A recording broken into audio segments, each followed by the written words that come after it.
Hello बच्चों, आपको कहानियाँ बहुत अच्छी लगती है ना।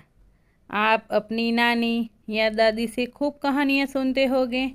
तो मैं आज आपको एक कहानी सुनाती हूँ।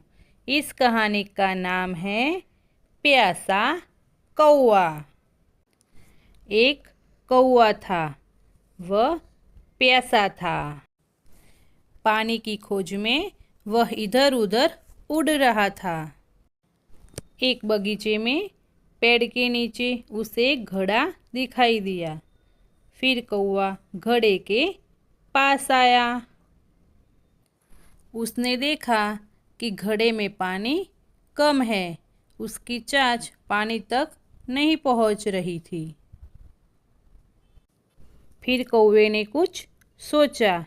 उसकी नज़र पास ही में पड़े कंकड़ पर गई।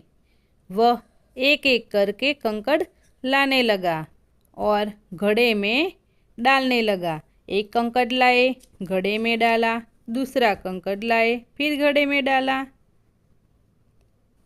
ऐसे करके करके घड़े का पानी धीरे धीरे ऊपर आ गया और कौवे ने जी भर कर पानी पिया और उड़ गया।